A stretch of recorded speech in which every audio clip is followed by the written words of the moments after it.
right, it is a Wednesday morning, and that means time for us to talk to our favorite family physician, Dr. Stan Anderson. Good morning, Dr. Stan. Hey, Pam. Great to talk to you. And you as well, sir. And yes, it is allergy season, and I don't know, is it getting better or is it getting worse right now? Yeah, so it's kind of interesting. The city of Canton sends out an allergy update every day of what types of pollens are showing up right now. And what we're seeing is trees, for the first time, ended up being at a very high level yesterday. So they are predicting, and so the national allergy forecast is this season is going to be the biggest or worst allergy season that we have seen in a very, very long time. So the first thing is yes, it's here. People with allergies, they have definitely been noticing it. It is definitely right now, and it is really, really big. So the first thing is people with allergies, you need to be prepared. A lot of people have said, yeah, I don't really have to do very much for my allergies.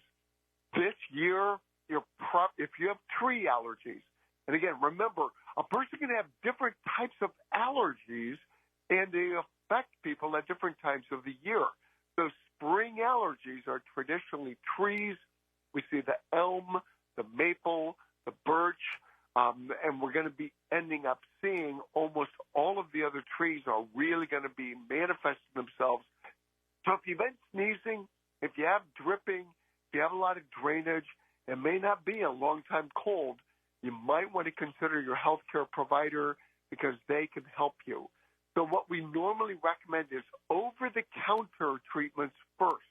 We usually start with the non-sedating 24-hour medicines like Zyrtec or cetirizine, loratadine, also known as Claritin, or fexofenadine, also known as Allegra. Those tend to be the safest and the best. And then we recommend one of the nose sprays, specifically one of the steroid nose sprays, like fluticasone, also known as Flonase, but mometasone, also known as Nasonex, or you can go virtually with any one of the nose sprays. They work in conjunction, and they really help to give you better control. Now, the older things like the Afrin or the generic, the problem with those medicines is that those are highly addicting. So we normally tell people, be careful about using the addicting, older, cheapest nose sprays like Afrin, only because they dramatically increase the risk of your blood pressure going up. They increase your risk of developing heart complications long term. So, yeah, those are not generally the safest things to use, but you can use them for a very short period of time, and they'll be effective.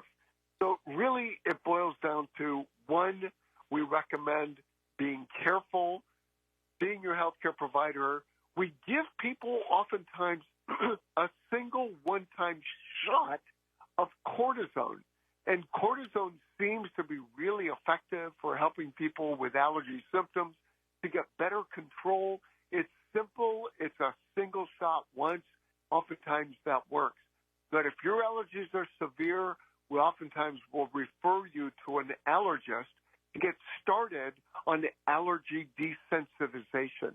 That's where you get a little bit of what it is you're allergic to help to build up your system.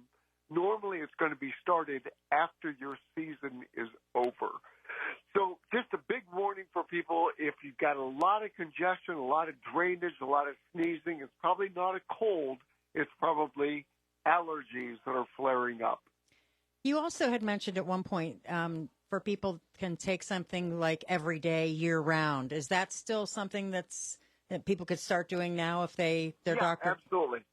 And taking the Claritin every day, very safe to take. Long-term studies, it's been generic now for over 20 years, very safe. All right, very good. All right, we're going to switch to something else. It's Raynauds syndrome, correct? Raynauds, correct.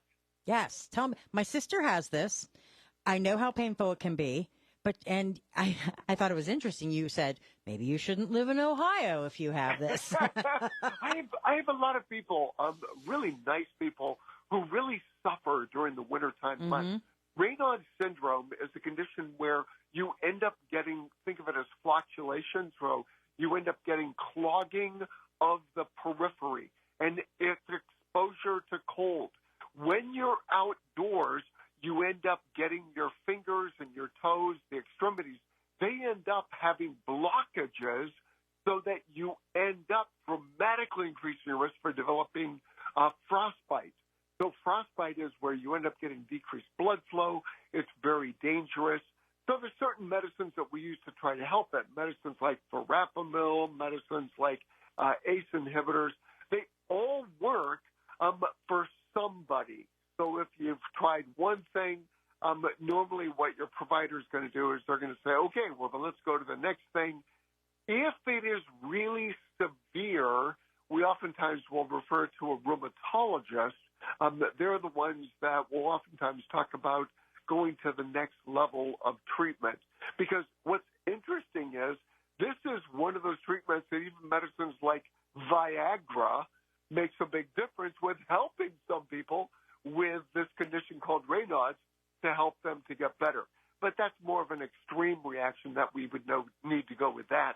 But Raynauds syndrome, people who suffer with it are going to start noticing that as we move into April and then May, their symptoms are dramatically better and it's not as much of a problem for them.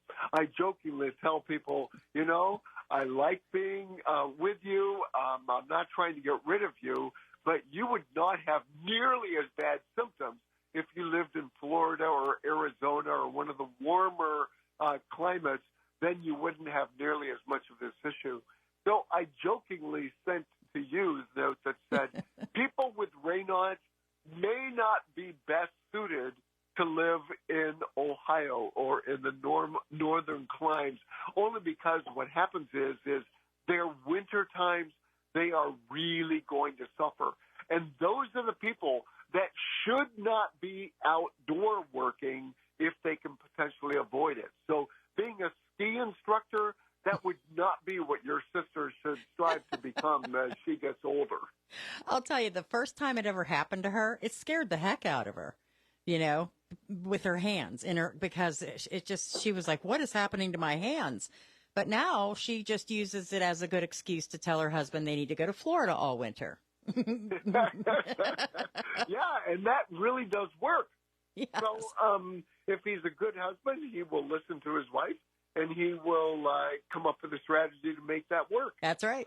But really the other thing for people who don't have that option, see your healthcare provider if you really struggle with your hands, periphery, extremities getting really, really decreased blood flow, and is that the usual time that this starts is between age 15 and 30. And it affects women more than men.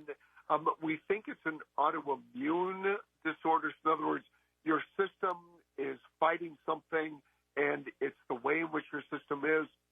And there's a lot of research that's being done on it, but I kind of was thinking, this is the time of year that I'm going to start to be telling people that once it gets warmer and it's not nearly as bad, you're going to notice that the temperatures, as we get into the 60s, it's not going to be as bad for you.